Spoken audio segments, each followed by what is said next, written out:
Donc voilà, ici, l'idée que j'aimerais partager avec vous, c'est que tout le monde est capable d'écrire une histoire, que c'est comme la cuisine, il y a des recettes de cuisine qu'on peut les apprendre, qu'elles donnent un cadre, qu'elles donnent une base pour réaliser des trucs simplement, et que ce n'est pas réservé à une élite, à quelques rares auteurs qui seraient touchés par la grâce et qui eux peuvent écrire pendant que nous, on ne peut pas écrire.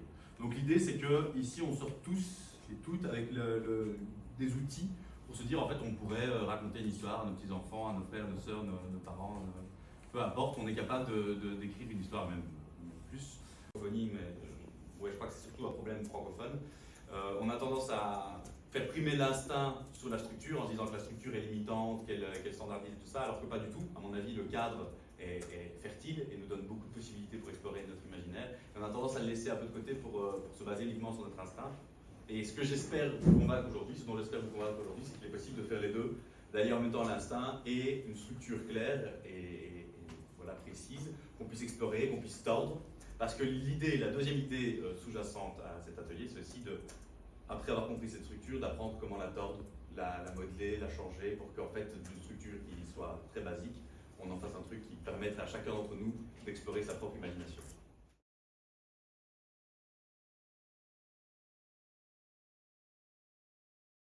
Qui écrit un jour un livre qui s'appelle Le héros aux 1001 visages, Hero with a Dozen Faces, et il part d'un postulat qui est le postulat du Hero's Journey, le voyage, la quête du héros. En fait, ce monsieur qui analysait les mythes et les mythologies s'est dit que, en suivant les travaux de Carl Jung notamment, que de la même façon dont on a tous un rêve qui exprime une part enfouie en nous, nos rêves expriment une part enfouie en nous, les cultures et les sociétés ont des récits qui expriment quelque chose de l'inconscient collectif, et qu'en fait, si on explore les récits un peu partout sur la planète, donc il a pris des mythes aborigènes, des mythes de pays africains, il a pris des mythes asiatiques, il a vu que la plupart de ces récits avaient une structure qui était correspondante. Alors, petite parenthèse, au sujet de la scientificité pure de ce qu'il raconte, c'est sujet à débat et à critique, donc ça, vous en faites ce que vous voulez, on va plutôt le prendre sous l'angle philosophique plutôt que sous l'angle scientifique. Mais en tout cas, voilà, lui, il a dit, moi, si je prends plein de mythes de partout dans le monde, il y a une structure nette qui se dégage, c'est-à-dire que l'humanité répète en boucle, en fait, la même histoire, qui est cette fameuse histoire de la quête du héros, et à comprendre la quête du héros ou de l'héroïne, évidemment. Normalement, ça ne va pas être limité à un genre masculin, même si, évidemment, comme beaucoup de domaines, pendant très longtemps, ça a été sous domination masculine, ça l'est toujours encore un peu, donc évidemment, c'était vu à travers un prisme masculin, mais il faut justement être capable de comprendre que c'est une structure qui mute, et dont on peut faire ce qu'on veut au final.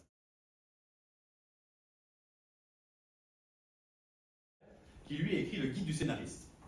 Et en fait, ce monsieur-là, il travaillait pour Disney et pour la Fox, donc 20th Century Fox.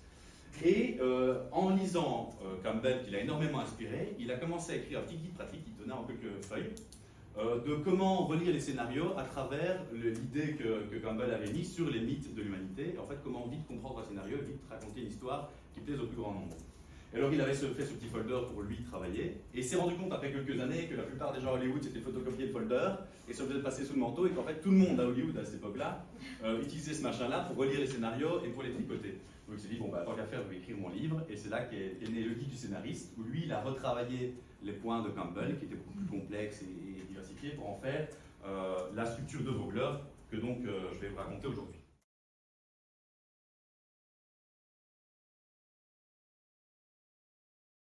Et je fais de nouveau une petite parenthèse pour dire que ce voyage du héros peut être lu non seulement pour fabriquer une histoire, mais aussi pour lire sa propre vie. Et en fait, beaucoup des religions, des récits initiatiques, des rites initiatiques reprennent ce parcours-là.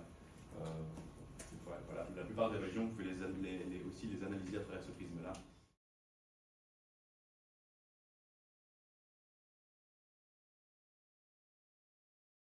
La qualité majeure, c'est comme je vous l'ai dit, c'est que ça permet de faire une structure simple, qui tient la route, qui est carrée, et normalement, si vous avez bien respecté les points, si vous avez un peu compris comment ça fonctionnait, vous avez une histoire en assez peu de temps qui est solide, qui tient debout, qui n'a pas trop d'incohérence, et sur lequel vous pouvez rajouter énormément de choses qui sont après sur ce squelette, les muscles, les os, la peau, peu importe, pour faire un truc qui vous soit propre.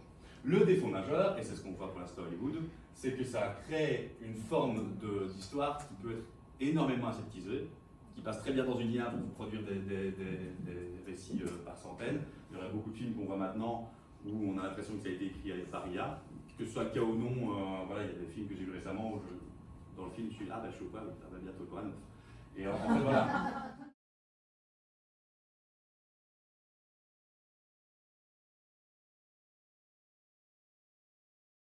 il est plongé malgré lui et on a moins d'empathie et de compassion pour le héros. Et là, on en vient directement à un premier petit conseil que je vous donne, c'est la théorie du poisson hors de l'eau. Vous allez pouvoir remarquer que dans la plupart des récits très connus que vous allez regarder, que vous avez aimés, il s'utilise cette technique du poisson hors de l'eau, c'est-à-dire que le héros, l'héroïne commence dans un monde qui est très semblable au nôtre et est catapulté dans un monde qui est complètement différent, dont lui ne connaît pas les règles, pas plus que nous ne connaissons les règles. Ce qui permet en fait aux gens qui racontent l'histoire de nous présenter tout un tas de personnages qui vont expliquer l'histoire, enfin le monde dans lequel le héros se retrouve, et en fait, à travers ça, il nous explique à nous, spectateurs, dans quel monde on se retrouve.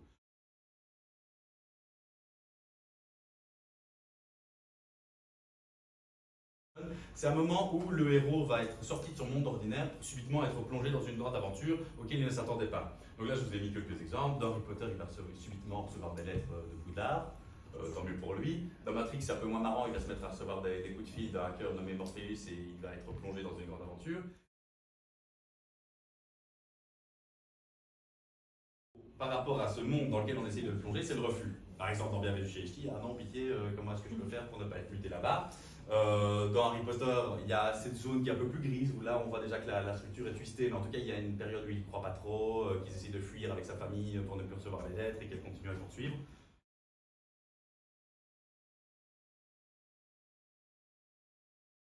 Notre héros dans une situation où il n'a pas envie de quitter son monde ordinaire, il a eu l'appel de l'aventure, il n'a pas envie de partir, mais là il rencontre l'éternel, et pour l'instant c'est comme ça qu'Hollywood nous le présente, petit vieux ou petite vieille, qui vient lui expliquer qu'il faut partir à l'aventure.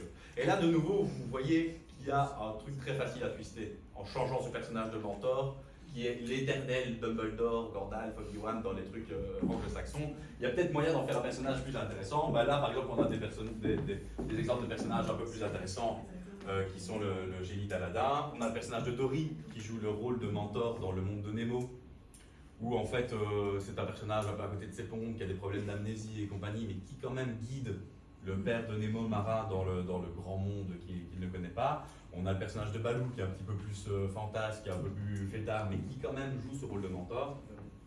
Et là, tout en bas, je vous ai mis la figure d'Athéna, qui est évidemment le premier mentor dans la mythologie, puisque non seulement elle joue le rôle de mentor, notamment dans l'Odyssée de Persée, où elle agit comme une espèce de marraine à bonne fée, elle le couvre de cadeaux, et dans l'Odyssée d'Ulysse, le personnage mentor, en fait, est Athéna déguisée, qui guide le fils de Ulysse, Télémaque, pour retrouver son papa.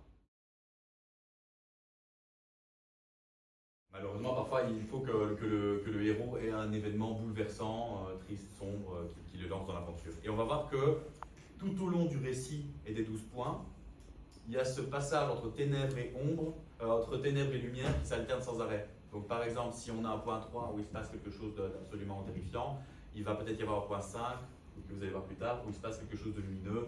S'il y a un point 8 où il se passe quelque chose de terrifiant, on y reviendra. Vous allez voir qu'il y a tout le temps ce rapport, parce que c'est aussi, vous remarquez, c'est un cercle, et le yin et le yang par exemple, il y a quelque chose qui joue aussi là-dedans, de cet éternel retour, lumière, ténèbres, lumière, ténèbres, c'est le même parcours aussi qui se passe là.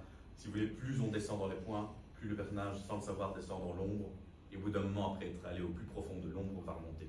Donc il faut garder ça en tête, qu'il y a toujours ce combat entre lumière et ombre dans le récit du héros.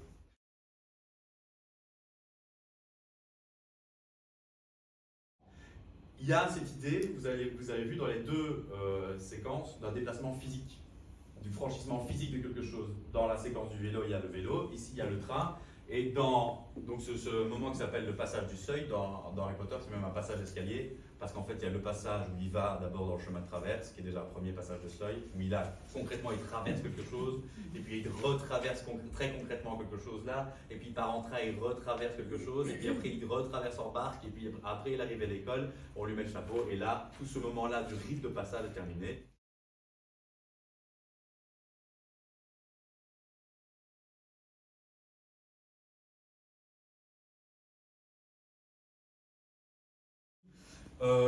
Dans le point 6, c'est un point très intéressant où généralement voilà, on continue à découvrir l'univers et c'est généralement quelque chose de très sautillant dans les films notamment, mais dans les contes aussi. Par exemple, ceux qui sont familiers avec les films d'Olivier Nakache et Toledano, que ce soit Intouchable, Le sens de la fête, Nos jours heureux, C'est généralement des endroits où ils introduisent ce qu'on appelle des clip shows, c'est-à-dire des espèces de séquences musicales clipesques, où on voit la vie qui se déroule et c'est très rythmé, ça permet de, voilà, de faire un truc très joyeux, on avance un peu dans l'histoire, on ne s'appesantit pas, mais en même temps on voit qu'il se passe plein de choses, que certains ont des... Et donc c'est un moment où c'est souvent introduit ce genre de passage-là, et c'est un truc que vous allez souvent voir, notamment aussi dans les films américains, ça va être le moment du training du héros, Rocky par exemple, ce fameux moment où il fait plein de trucs et puis on le voit progresser, c'est un truc hyper vu et revu, notamment dans les films américains.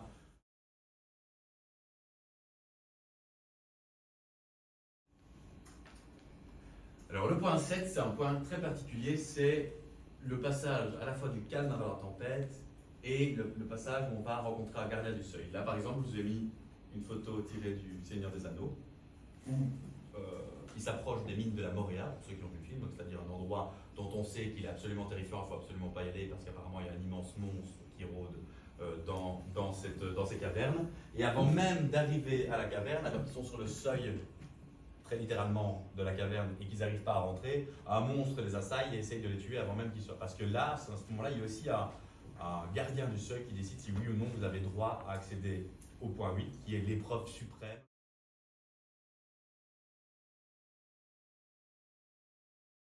C'est ce fameux moment où le héros est descendu jusqu'au fond des enfers, jusqu'au fond de la grotte, affronte le monstre final. Dans ce cas-là, enfin le monstre qui sera sûrement l'ennemi final. Dans ce cas-là, c'est le colonel, je ne sais plus comment, qui est le chef des forces spéciales humaines. Et dans l'autre, c'est le major Hartmann, comme on a vu dans la Grande Vadrouille. Donc il y a de nouveau un monstre gardien du seuil, qui est généralement à ce moment-là peut-être le monstre final.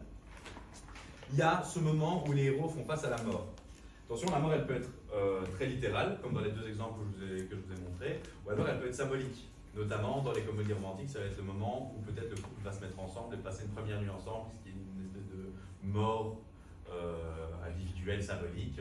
Il peut y avoir plusieurs types de morts qui ne sont peut-être pas toujours exprimés comme tels, mais qui sont en fait une métaphore de la mort à certains sens. Parce qu'évidemment, vous avez compris que l'idée c'était aussi un moment de ressusciter.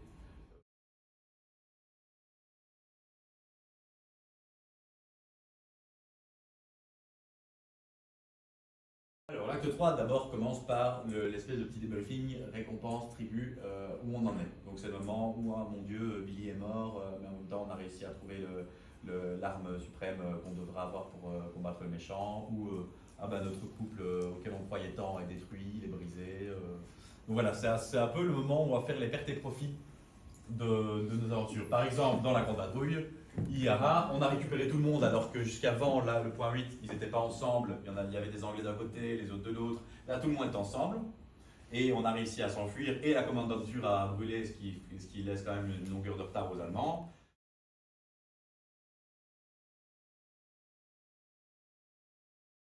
Les héros reviennent avec leurs pertes et profits du point 8 de la caverne. Ils remontent à la surface à toute vitesse. Et c'est le moment d'une course effrénée, généralement. De nouveau, c'est souvent physiquement symbolisé par une course effrénée. Donc, je vous l'ai mis, courir sous la pluie. C'est ce fameux moment dans les comédies romantiques américaines où le héros se rend compte qu'il a déconné et court sous la pluie, rencontrer l'héroïne qui est en train de prendre son avion, son bateau, son peu importe pour lui dire pardon, excuse-moi. Dans Kung Fu na Notting Hill, parce que c'est anglais, ça se symbolise par une petite balade en voiture, une petite voiture anglaise dans les rues de Londres. Et vous avez la très très connue séquence de E.T., où après ce moment où on a cru qu'E.T. allait mourir aux mains des méchants de la CIA, ils parviennent à s'enfuir, et il y a ce moment où ils roulent en vélo. De nouveau, il y a un déplacement physique, avec ce moment où ils volent au-dessus de la Lune que je vous ai.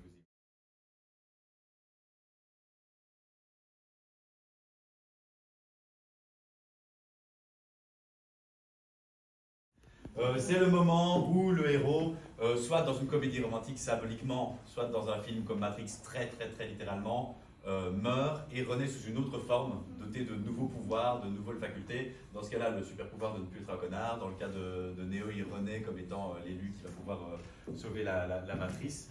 Il y a toutes sortes d'exemples de résurrection qui sont toujours plus ou moins subtilement faites, mais c'est voilà, c'est le moment où définitivement la personne qu'on a suivie au début du film n'est plus réellement. On a affaire à une nouvelle personne. Dans Harry Potter, on a affaire à un nouveau Harry Potter qui sait où il en est, qui sait où il va. Là, je vous ai mis de nouveau quelques exemples. Oui, donc ça c'est le climax de l'histoire, c'est le fameux, justement, c'est ce qu'on appelle le happy end dans une comédie romantique, parce qu'on sait qu'au point 8, le moment où ils ont affronté la mort, ils se sont très mal débrouillés et ils sont tous plus ou moins morts, mais au point 11, ils renaissent, et en l'occurrence, leur couple et leur amour renaît.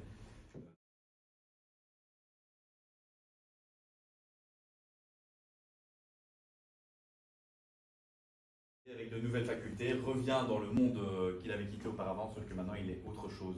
Il est quelque chose de plus, il est libéré des carcans qui pesaient sur lui. Là, très symboliquement, il est libéré des carcans de la vieille société anglaise. On peut penser que chacun de ces jeunes gens qui s'est levé sera un peu moins étriqué par ses codes que les autres qui sont restés assis. Et en même temps, le professeur Keating, lui, part de là en devant vivre avec les conséquences de tout ce qui s'est passé, la mort d'un jeune élève dans son cours, mais en même temps en étant sûr que, quelque part, au fond, il a réussi à allumer une lumière dans l'esprit de certaines personnes. Et donc voilà, ils repartent chacun vers leur monde ordinaire. Peut-être qu'il y aura deux et qu'on les suivra dans ces nouvelles aventures. Mais en tout cas, pour l'instant, le film se résout avec ce qui est appelé le retour avec l'élixir. L'élixir, c'est peu importe ce petit quelque chose qui, en fait, si on retourne à des bases religieuses et initiatiques et compagnie, est la pierre philosophale. Après avoir affronté toutes ces aventures, ils reviennent avec la pierre philosophale dans leur monde, ce truc qui leur permet de transformer le plomb en or, donc d'être prospère et d'avoir la vie éternelle et vivre heureux. Et d'ailleurs, si vous voyez, si on revient tout au début à la roue que je vous ai montrée, cette fameuse roue correspond aussi avec la recette de la pierre philosophale par les alchimistes, où au début il y a l'œuvre au noir où on laisse tout pourrir, puis l'œuvre au blanc où on sublime tout, et puis enfin l'œuvre au jaune et au rouge où on arrive avec la pierre philosophale. C'est le même circuit en fait. D'où le fait que je vous disais que ça rappelle tous les rites initiatiques, toutes les religions qu'on peut avoir.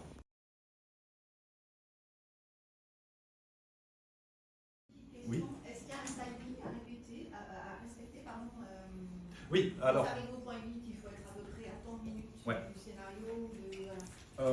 En tout cas, les Américains en ont un. Ouais. Hollywood en a un. À nous de voir ce qu'on en fait. Comme je disais, moi je trouve que c'est pas forcément passionnant d'avoir l'acte 3 qui s'est terminé pour rien et que parfois on pourrait le raccourcir. Et de la même façon, avoir un acte 6 qui obligatoirement est très très long, c'est pas toujours. Mais les Américains, ils partent sur le principe que si on a 90 pages de 90 pages de scénario, ce qui fait en fait un film d'une heure et demie, 2 heures, c'est 30 pages l'acte 1, 60 pages le 2 et le 3, qu'ils appellent juste l'acte 2, eux ils appellent l'acte 2A et l'acte 2B, mais bon, autant dire 3 et 4 quoi. Et 30 pages le 4.